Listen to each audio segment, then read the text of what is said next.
نماز ظہر سورج کے ڈھلتے ہی ظہر کا اول وقت شروع ہوتا ہے اور اس وقت تک رہتا ہے جب تک سایہ اصلی کو چھوڑ کر اس کے برابر نہ ہو جائے، یعنی ظہر کا آخر وقت ہر چیز کے دگنا سایہ تک ہے سوائے اصلی سایہ کے ٹھیک وقت کے۔ ہر چیز کا جتنا سایہ ہو اس کے علاوہ جب ہر چیز کا سایہ اس چیز سے دگنا ہو جائے تو ظہر کا وقت ختم ہو جاتا ہے۔ گرمی کے موسم میں ظہر کی نماز میں اتنی تاخیر کرنا کہ دھوپ تیز کم ہو جائے، اور جاڑوں کے موسم میں اول وقت پڑھنا مستحب ہے۔ بہرحال اس بات کا خیال رکھنا چاہیے کہ ظہر کی نماز ایک مسل کے اندر پڑھ لی جائے، کیونکہ سایہ اصلی کے علاوہ دو چند سایہ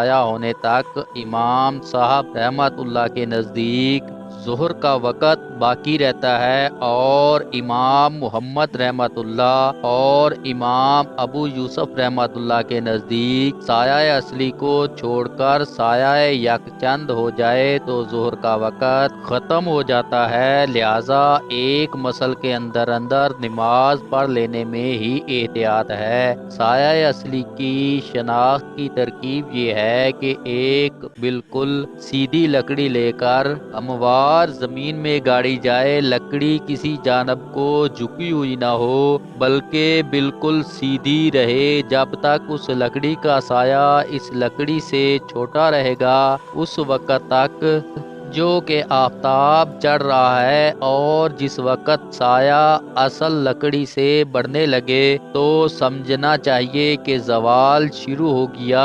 جس وقت سایہ نہ اس لکڑی سے نہ کم ہو نہ زیادہ تو سمجھنا چاہیے کہ یہ وقت عین زوال ہے۔ سایہ جس وقت ٹھیک برابر ہو اس وقت ایک نشان زمین پر بنا دو۔ اب اس نشان سے آگے حساب کرنا چاہیے کہ کس قدر سایہ دراز ہوتا ہے۔ اس اصلی سایہ سے دو چند ہونے تک ظہر کا وقت رہتا ہے۔ ظہر کی کل 12 رکعتیں ہیں، پہلے 4 سنتیں، پھر 4 فرض، پھر 2 سنتیں اور پھر 2 نفل۔ ظہر کی چاروں فرض کی رکعتوں میں امام اور اکیلے نمازی کو قرات آہستہ پڑھنی چاہیے۔ مسافر کی نماز کا بیان۔ شریعت میں مسافر اس شخص کو کہتے ہیں جو اپنے وطن سے نکل کر 3 روز کی مسافت پر کہیں جائے۔ یہ 3 روز کی مسافت درمیانی رفتار سے ہونی چاہیے، خواہ پیدل چلے یا اونٹ پر، اور یہ بھی ضروری نہیں کہ رات دن چلتا ہی رہے، بلکہ صبح سے دوپہر تک چلنے سے جو مسافت طے ہو وہ 1 روز کی مسافت خیال کی جائے گی۔ کوس اور میل کا بھی اعتبار نہیں ہے۔ اگر ایک مقام کے 2 راستے ہوں، ایک 3 دن کا اور ایک 2 دن کا، تو جس راستہ سے جائے گا اسی کے احکام اس پر جاری ہوں گے، یعنی اگر وہ 2 دن کے راستہ سے جائے گا تو مسافر کے حکم میں نہ ہوگا بلکہ مقیم سمجھا جائے گا۔ مسافر کی تعریف تو تمہیں معلوم ہو گئی ہے، اب مسافر کے احکام سنیے۔ شریعت نے مسافر کے لیے 5 سہولتیں رکھی ہیں۔ 1 4 رکعت والی فرض نمازوں میں قصر، یعنی بجائے 4 رکعت کے 2 رکعتیں پڑھے، 2 معاف ہیں۔ 2 جمعہ اور عیدین کی نمازیں اس پر واجب نہیں۔ 3 رمضان کے فرضی روزے اگر رمضان میں ترک کر دے تو جائز ہے۔ 4 موزوں پر 3 دن تک مسح کر سکتا ہے۔ 5 قربانی اس کے ذمہ واجب نہیں۔ یہ ہیں وہ 5 سہولتیں جو شریعت نے مسافر کے لیے رکھی ہیں۔ نماز قصر کے متعلق اللہ تعالیٰ حکم دیتا ہے القرآن، یعنی اے مسلمانوں، جب تم جہاد کے لیے کہیں جاؤ اور تم کو خوف ہو کہ کافر تم سے چھیڑ چھاڑ کر نہ کرنے